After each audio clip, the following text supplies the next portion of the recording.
there's 200 people or 150 people that start the class, there's 100 helmets of people that quit. Grown men whose dream it was to be a SEAL that get there, that did all this physical training and all this preparation and signed that dotted line and committed to 6 years, and they show up there and they get to that training and they ring that bell.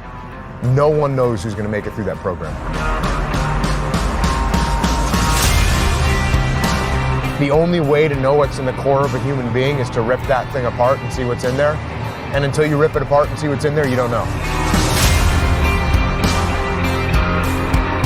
What does it take to not ring the bell? Don't quit. People always ask me, what should I concentrate on?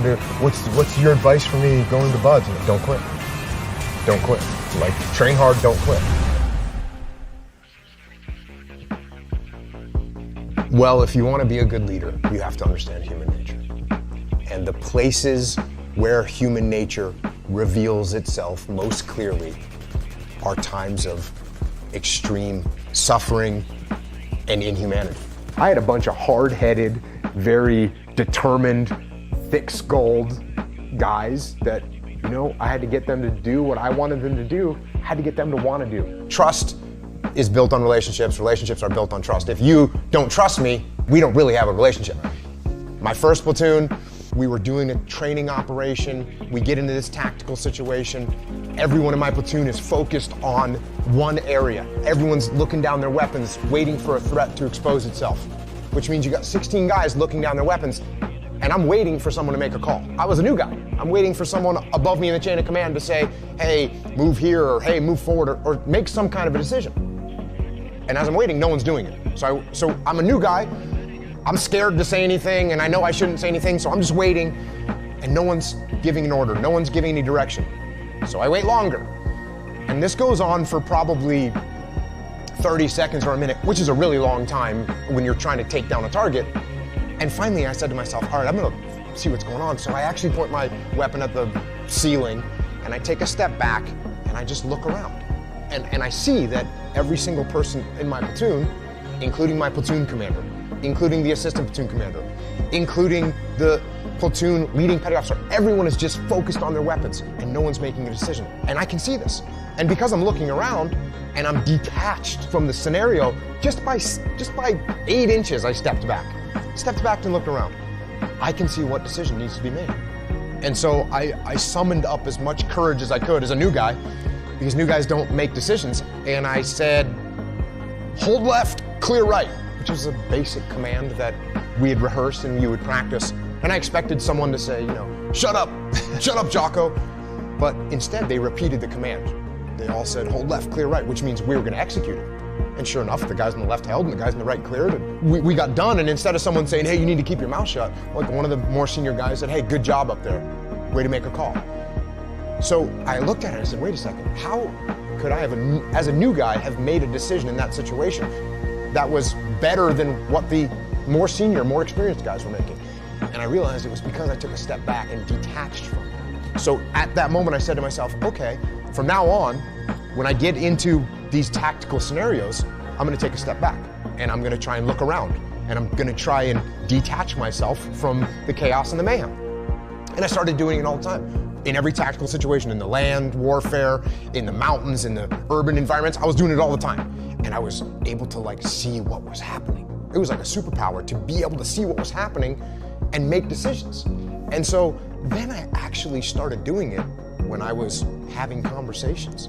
And if you and I were in a disagreement and you started getting emotional, instead of me getting emotional back at you, I would just take a step back and be like, oh, okay, he's really concerned about this. Why is he so concerned? What does he see that I don't see? And I started actually just detaching all the time. And that became a very powerful tool in leadership that I use to this day. My second platoon, our platoon commander, the guy actually in charge of the whole platoon, he's not very experienced. He didn't listen. He didn't take advice. He didn't take guidance. Everything was like his way or the highway. And we had a mutiny inside of our platoon. We went to our commanding officer and said, hey, sir, we don't want to work for our platoon commander. He doesn't listen, he's arrogant. And eventually what ended up happening was this guy got fired. as our platoon commander. And that left an impact on me because as I'm watching this going, I'm thinking to myself, why don't we like this guy? Why doesn't anyone want to listen to this guy? Why don't we want to follow this guy? And the reason, because he was arrogant and he didn't listen and he didn't give us any ownership of everything. Everything was about him. And that would have made an impression on me. That would have left a mark. But the mark got left even more clearly because when that guy got fired, the guy that came in and took over for him was like, I hate to use the word legendary, but he was a pretty legendary SEAL, had a ton of experience. He'd come up through the ranks and he had been stationed at every different kind of SEAL team. And he took over as our platoon commander. And I kind of thought to myself, well, he's going to take over because we're a bunch of mutineers and they need to put someone really strong that's going to like whip us back into shape. So I was anticipating that we were going to have this super hardcore guy. And this guy shows up and he's got a nice smile on his face and he's super humble. And I remember one of the first things he said to us was like, I look forward to working with you guys. And I was, that word right there, I'm gonna work with you guys. Not I'm in charge, I'm glad I'm taking over, I'm glad to be your commander. It was nothing like that. He said, hey, I'm looking forward to working with you guys. So all of a sudden it was totally different. And he started putting us in charge of things. Instead of him coming up with a plan, he would say, hey, you guys come up with a plan and let me know how you want to do it. And all of a sudden we had all this ownership, and that made me reflect on the way the first guy had acted compared to the way this guy had acted. And I realized how important it was to be a humble leader and to listen to other people and to give ownership to other people. In the 3rd platoon, it was a good solid platoon and we had a good platoon commander, and we were out in the desert doing some training, and some targets popped up. We start engaging the targets like we're supposed to, and everyone gets in the prone position and is returning fire. And I did what I had been doing this whole time, which was detach. I kind of took a step back, shot a couple rounds, then kind of pulled back and looked to see what was going on. And I saw the call that needed to be made. And I gave the platoon commander a couple seconds to make a call, and he didn't make it. So, I made the call, peel left. And everyone said, okay, peel left. And we peeled left, and we left the scenario, and we got our distance, and then we stopped the training exercise, and we did a little debrief. And during the debrief, the platoon commander, he said to me, well, why did you make that call? And I said, well, I could see what we needed to do, and you hadn't made a call, so I made the call. And he goes, well, I actually didn't want to peel left. I wanted to assault the target.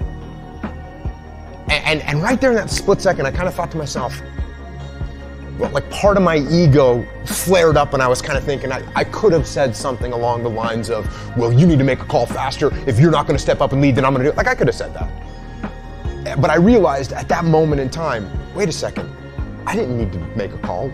The problem could have developed more. But for some reason, I thought that I needed to be the guy. And I said, no, you know what? You don't need to be the guy. You're a leader. You need to support your leader. And it's not about you.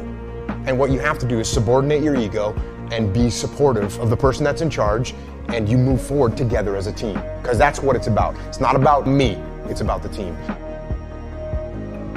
There's a word that people bring up a lot, and I think they're pretty interchangeable, and it's relationships and trust, right? Trust is built on relationships. Relationships are built on trust. If you don't trust me, we don't really have a relationship. If you want to be a good leader, you have to understand human nature. And the places where human nature reveals itself most clearly are times of extreme sorrow, pain, suffering, and inhumanity. And if we don't recognize what causes that, where that comes from, and that it's actually possible, then it's bound to happen again.